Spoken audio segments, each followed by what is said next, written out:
हाँ जी स्टूडेंट्स, अज आपां अमृता प्रीतम दी कविता अज आखां वारिस शाह नूं पढ़ांगे। इहदे बारे गलबात करांगे, इहदे विस्तार च जावांगे। तो अमृता प्रीतम दी ये कविता अज आखां वारिस शाह नूं,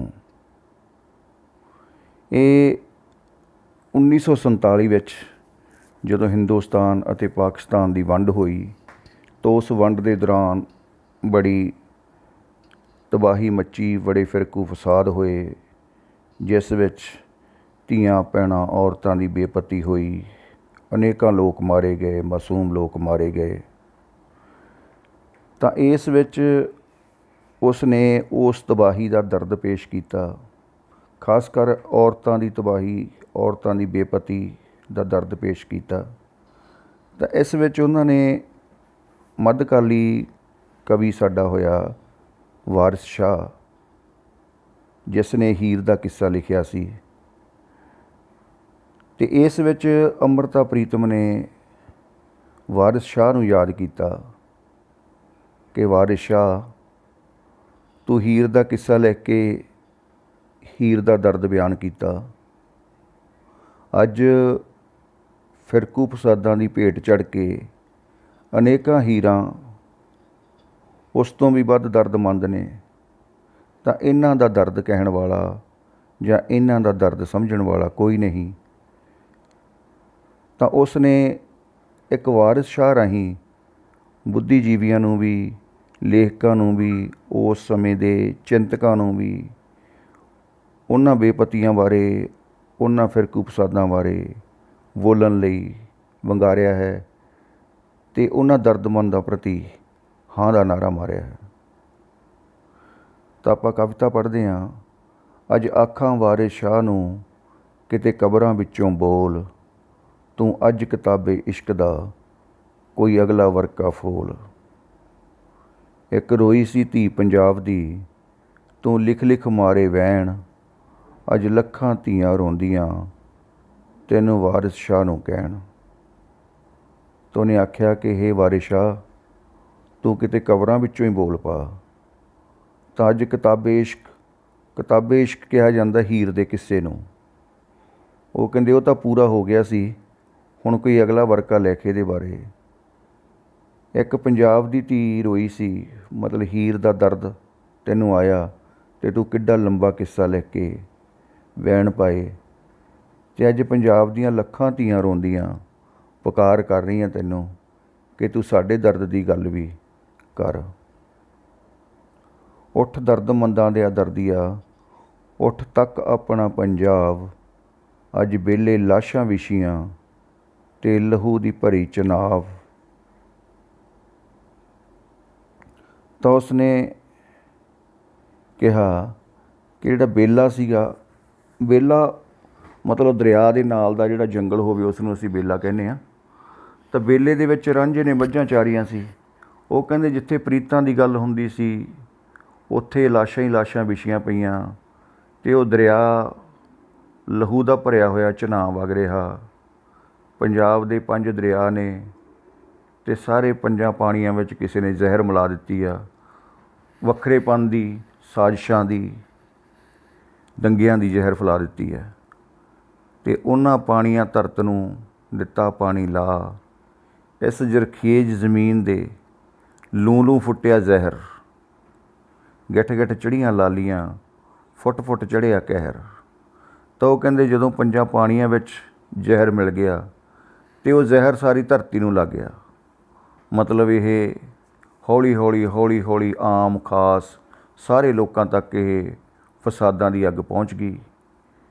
ਅਤੇ ਇਹ ਜਿਹੜੀ ਜ਼ਰਖੇਜ਼ ਜ਼ਮੀਨ, ਜ਼ਰਖੇਜ਼ ਮਤਲਬ ਉਪਜਾਊ ਜ਼ਮੀਨ ਸੀ, ਜਿੱਥੇ ਮੁਹੱਬਤਾਂ ਪਲਦੀਆਂ ਸੀ, ਜਿੱਥੇ ਸਾਂਝਾਂ ਪਣਪਦੀਆਂ ਸੀ, ਜਿੱਥੇ ਰਿਸ਼ਤੇ ਨਿਭਾਏ ਜਾਂਦੇ ਸੀ, ਉਸ ਦੇ ਲੂੰ ਲੂੰ ਦੇ ਵਿੱਚ ਅਲਗਾਵਵਾਦ ਦਾ ਜ਼ਹਿਰ ਜਿਹੜਾ ਹੈਗਾ ਫੈਲ ਗਿਆ। ਅਤੇ ਉਸ ਨੂੰ ਫਿਰ ਛੇਤੀ ਹੋਈ, ਇੰਨੀ ਛੇਤੀ ਫੁੱਟਿਆ ਉਹ ਕਿ ਉਹਨੂੰ ਗਿੱਠ ਗਿੱਠ ਲਾਲੀਆਂ ਚੜ੍ਹ ਗਈਆਂ। ਮਤਲਬ ਫਿਰਕੂਪੁਣਾ, ਇਹ ਫਸਾਦ ਇੰਨੀ ਛੇਤੀ ਫੈਲੇ ਕਿ ਬੜੀ ਛੇਤੀ ਇਹ ਵੱਡੇ ਹੋ ਗਏ। ਤੇ ਇਹਨਾਂ ਨੂੰ ਫੁੱਟ ਚੜ੍ਹਿਆ ਕਹਿਰ, ਤੇ ਇੱਕਦਮ ਹੀ ਇਹ ਕਹਿਰ ਸਾਰੇ ਪੰਜਾਬ 'ਚ ਫੈਲ ਗਿਆ। ਵਿਹੋ ਵਲੀਸੀ ਵਾ ਫਿਰ ਵਣ ਵਣ ਵਗੀ ਜਾ, ਉਹਨੇ ਹਰ ਇੱਕ ਬਾਂਸ ਦੀ ਵੰਝਲੀ ਦਿੱਤੀ ਨਾਗ ਬਣਾ। ਤਾਂ ਵਿਹੋ ਵਲੀਸੀ ਮਤਲਬ ਵਿਹੋ ਦੀ ਭਿੱਜੀ ਹੋਈ ਹਵਾ, ਫਿਰ ਵਣ ਵਣ ਵਾਗੀ, ਕਿ ਜਿਸ ਤਰ੍ਹਾਂ ਕਹਿੰਦੇ ਨਾ ਕਿ ਇੱਕ ਜਗ੍ਹਾ ਅੱਗ ਲੱਗ ਜੇ ਅਤੇ ਜੇ ਜੰਗਲ ਨੂੰ ਅੱਗ ਲੱਗ ਜੇ ਤਾਂ ਹਵਾ ਉਸ ਨੂੰ ਅੱਗ ਨੂੰ ਹੋਰ ਸਾਰੇ ਪਾਸੇ ਲੈ ਜਾਂਦੀ ਹੈ। ਤਾਂ ਇਸੇ ਤਰ੍ਹਾਂ ਹੀ ਇਹ ਜਿਹੜੀ ਜ਼ਹਿਰੀ ਹਵਾ ਸੀ, ਜਿਹੜੀ ਉਸ ਟਾਈਮ 'ਤੇ ਖਤਰਨਾਕ ਇੱਕ ਦੂਸਰੇ ਨੂੰ ਮਰਨ ਮਰਾਉਣ ਵਾਲੇ ਜੋ ਲਹਿਰ, ਇੱਕ ਵੇਵ ਚੱਲੀ ਹੋਈ ਸੀ, ਤਾਂ ਉਹ ਸਾਰੇ ਪੰਜਾਬ 'ਚ ਫੈਲ ਗਈ। ਅਤੇ ਉਹਨੇ ਜਿਹੜੇ ਬਾਂਸ ਜਿਹਦੀ ਵੰਝਲੀ ਬਣਾਈ ਜਾਂਦੀ ਹੈ, ਇੱਥੇ ਵੀ ਇੱਕ ਸਿੰਬਲ ਦਿੱਤਾ ਗਿਆ ਵਾ, ਇੱਕ ਪ੍ਰਤੀਕ ਵਰਤਿਆ ਗਿਆ ਵਾ ਕਿ ਰਾਂਝੇ ਦੇ ਕੋਲ ਕਿੱਸੇ ਦੇ ਵਿੱਚ ਦੱਸਿਆ ਗਿਆ ਕਿ ਬੰਸਰੀ ਹੁੰਦੀ ਸੀ ਜਿਸ ਨੂੰ ਉਹ ਵਜਾਉਂਦਾ ਸੀ। ਤਾਂ ਉਹ ਕਹਿੰਦੇ ਕਿ ਹੁਣ ਕੀ ਹੋਇਆ ਕਿ ਬਾਂਸ ਤੋਂ ਬੰਸਰੀ ਬਣਦੀ ਆ, ਤਾਂ ਉਸ ਹਵਾ ਨੇ, ਉਸ ਮਾਹੌਲ ਨੇ, ਉਸ ਖਿੱਚ ਧੂ ਨੇ ਸਾਰੇ ਬਾਂਸਾਂ ਨੂੰ ਜ਼ਹਿਰ ਬਣਾਤਾ, ਨਾਗ ਬਣਾਤਾ। ਪਹਿਲਾ ਡੰਗ ਮਦਾਰੀਆਂ ਮੰਤਰ ਗਏ ਗਵਾਚ, ਦੂਜੇ ਡੰਗ ਦੀ ਲੱਗ ਗਈ ਜਣੇ ਖੈਣੇ ਨੂੰ ਲਾਗ। ਨਾਗਾਂ ਕੀਲੇ ਲੋਕ ਮੂੰਹ, ਬਸ ਫਿਰ ਡੰਗ ਹੀ ਡੰਗ, ਪਲੋ ਪਲੀ ਪੰਜਾਬ ਦੇ ਨੀਲੇ ਪੈ ਗਏ ਅੰਗ। ਗਲਿਓਂ ਟੁੱਟੇ ਗੀਤ ਫਿਰ, ਤੱਕਲਿਓਂ ਟੁੱਟੀ ਤੰਦ, ਤ੍ਰਿੰਜਣੋਂ ਟੁੱਟੀਆਂ ਸਹੇਲੀਆਂ, ਚਰਖੜੇ ਘੂਕਰ ਬੰਦ। ਤਾਂ ਫਿਰ ਕੀ ਹੋਇਆ ਕਿ ਜਿਹੜੇ ਉਹ ਨਾਗ ਬਣੇ ਸੀ, ਜਿਹੜਾ ਉਹ ਜ਼ਹਿਰ ਲੋਕਾਂ ਦੇ ਮਨਾਂ 'ਚ ਭਰਿਆ ਸੀ, ਤਾਂ ਇਸ ਨੇ ਪਹਿਲਾਂ ਜਿਹੜੇ ਨੇਤਾ ਸੀ, ਜਿਹੜੇ ਆਗੂ ਸੀ, ਉਹਨਾਂ ਨੂੰ ਹੀ ਡੰਗਿਆ। ਯਾਨੀ ਫਿਰਕੂਪੁਣੇ ਦਾ ਜ਼ਹਿਰ ਪਹਿਲਾਂ ਉਹਨਾਂ ਦੇ ਮਨਾਂ 'ਚ ਆਇਆ, ਫਿਰ ਉਸ ਤੋਂ ਅੱਗੇ ਫੈਲਿਆ। ਤਾਂ ਜਿਨ੍ਹਾਂ ਨੇ ਲੋਕਾਂ ਨੂੰ ਇੱਕ ਸੇਧ ਦੇਣੀ ਸੀ, ਉਹ ਪਹਿਲਾਂ ਹੀ ਫਿਰਕੂਪੁਣੇ ਦੀ ਜ਼ਹਿਰ ਵਿੱਚ ਡੰਗੇ ਗਏ। ਪਹਿਲਾ ਡੰਗ ਮਦਾਰੀਆਂ ਮੰਤਰ ਗਏ ਗਵਾਚ। ਤਾਂ ਫਿਰ ਉਹ ਕੀਲਣਾ ਕਿਹਨੇ ਸੀ? ਉਹ ਜਿਹੜੇ ਲੋਕਾਂ ਨੂੰ ਤਬਾਹੀ ਤੋਂ ਰੋਕਣਾ ਕਿਹਨੇ ਸੀ? ਜਦੋਂ ਕਿ ਇਹ ਫਿਰਕੂਪੁਣਾ, ਇਹ ਫਸਾਦ, ਇਹ ਭਾਵਨਾਵਾਂ ਨੇਤਾਵਾਂ ਦੇ ਉਸ ਵੇਲੇ ਜਿਹੜੇ ਸੀਗੇ ਪਹਿਲਾਂ ਦਿਲ 'ਚ ਆ ਗਈਆਂ, ਅਤੇ ਉਹਨਾਂ ਦੇ ਬਾਅਦ 'ਚ ਲੋਕਾਂ ਨੂੰ ਕਿਹਨੇ ਰੋਕਣਾ ਸੀ? ਫਿਰ ਇਸ ਨਾਲ ਜਦੋਂ ਦੂਸਰਾ ਲੈਵਲ ਆਇਆ ਤਾਂ ਜਣਾ ਖਣਾਈ ਉਸ ਨੂੰ ਲਾਗ ਲੱਗ ਗਈ। ਫਿਰ ਕੀ ਹੋਇਆ? ਸਾਰਾ ਇਹ ਫਿਰਕਾ ਪ੍ਰਸਤੀ, ਫਸਾਦ, ਫਿਰ ਸਾਰਿਆਂ ਨੂੰ ਹੀ ਡੰਗ ਲਿਆ ਅਤੇ ਪੰਜਾਬ ਦੇ ਨੀਲੇ ਪੈ ਗਏ ਅੰਗ। ਮਤਲਬ ਨੀਲਾ ਪੈ ਜਾਣਾ ਕਿ ਜ਼ਹਿਰ ਬੁਰੀ ਤਰ੍ਹਾਂ ਚੜ੍ਹ ਜਾਣਾ, ਕਿ ਪੰਜਾਬ ਦੀ ਧਰਤੀ 'ਤੇ ਇਹ ਉਸ ਵੇਲੇ ਕਤਲੋ ਗਾਰਤ ਦਾ ਜ਼ਹਿਰ ਬੁਰੀ ਤਰ੍ਹਾਂ ਫੈਲ ਗਿਆ। ਅਤੇ ਉਹਦੇ ਨਾਲ ਹੋਇਆ ਕੀ? ਲੋਕ ਗੀਤ ਗਾਉਣੇ ਭੁੱਲ ਗਏ, ਉਹਨਾਂ ਦਿਨਾਂ 'ਚ ਖੁਸ਼ੀਆਂ ਮਨਾਉਣੀਆਂ ਭੁੱਲ ਗਏ, ਤਾਂ ਉਹਨਾਂ ਦੇ ਗਲਿਆਂ ਤੋਂ ਗੀਤ ਟੁੱਟ ਗਏ। ਤਾਂ ਜਿਹੜੀਆਂ ਔਰਤਾਂ ਸੀ ਸਾਂਝੇ ਥਾਵਾਂ 'ਤੇ ਬੈਠ ਕੇ ਤਰੱਕਲੇ ਕੱਟਦੀਆਂ ਸੀ, ਤੰਦ ਪਾਉਂਦੀਆਂ ਸੀ, ਉਹ ਵੀ ਤੰਦ ਟੁੱਟ ਗਏ। ਜਿਹੜੀਆਂ ਸਹੇਲੀਆਂ ਤਰਿੰਜਣਾਂ 'ਚ ਇਕੱਠੀਆਂ ਬੈਠਦੀਆਂ ਸੀ, ਉਹ ਵੀ ਵਿਛੜ ਗਈਆਂ। ਜਿਹੜੇ ਚਰਖੇ ਸੀ ਉਹ ਵੀ ਘੁੰਮਣੇ ਬੰਦ ਹੋ ਗਏ। ਸਣੇ ਸੇਜ ਦੇ ਬੇੜੀਆਂ ਲੁੱਡਣ ਦਿੱਤੀਆਂ ਰੋੜ, ਸਣੇ ਡਾਲੀਆਂ ਪੀਂਘ ਅਜ ਪਿੱਪਲਾਂ ਦਿੱਤੀ ਤੋੜ। ਜਿੱਥੇ ਵੱਜਦੀ ਸੀ ਫੂਕ ਪਿਆਰ ਦੀ, ਉਹ ਵੰਝਲੀ ਗਈ ਗਵਾਚ, ਰਾਂਝੇ ਦੇ ਸਭ ਵੀਰ ਅੱਜ ਭੁੱਲ ਗਏ ਉਹਦੀ ਜਾਚ। ਤਾਂ ਫਿਰ ਕੀ ਹੋਇਆ ਕਿ ਜਿਹੜਾ ਲੁੱਡਣ ਸੀ ਨਾ, ਇੱਥੇ ਵਰਤਿਆ ਗਿਆ ਸ਼ਬਦ ਸਣੇ ਸੇਜ ਦੇ ਬੇੜੀਆਂ ਲੁੱਡਣ ਦਿੱਤੀਆਂ ਰੋੜ। ਲੁੱਡਣ ਜਿਹੜਾ ਸੀਗਾ ਹੀਰ ਦੀ ਬੇੜੀ ਦਾ ਮਲਾਹ ਸੀ।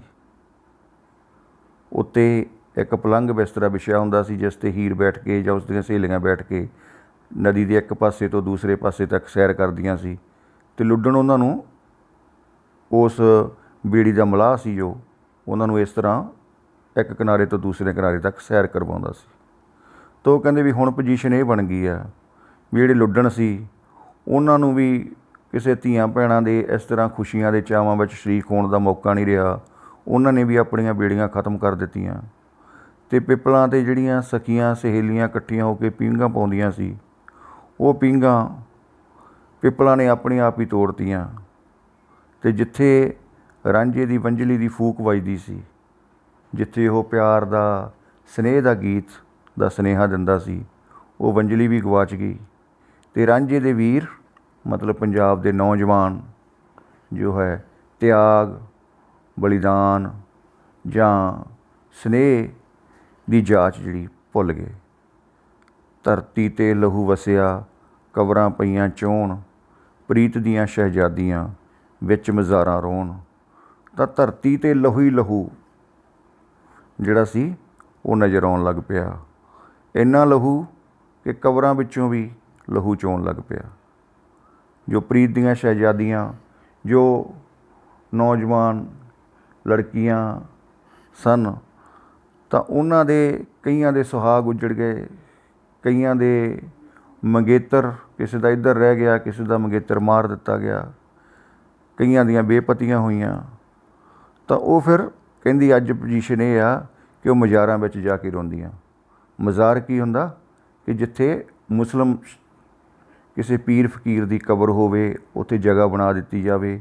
ਉਸ ਤੋਂ ਬਾਅਦ ਸ਼ਰਧਾ ਨਾਲ ਲੋਕ ਜਾ ਕੇ ਉੱਥੇ ਆਪਣੀਆਂ ਮੰਨਤਾਂ ਮੰਗਣ ਜਾਂ ਆਪਣੇ ਦੁੱਖ ਸੁੱਖ ਫੋਲਣ। ਉਸ ਜਗ੍ਹਾ ਨੂੰ ਅਸੀਂ ਮਜ਼ਾਰ ਕਹਿੰਦੇ ਹਾਂ। ਤਾਂ ਉਹ ਕਹਿੰਦੇ ਉੱਥੇ ਮਜ਼ਾਰਾਂ ਦੇ ਵਿੱਚ ਜਾ ਕੇ ਉਹ ਰੋਂਦੀਆਂ।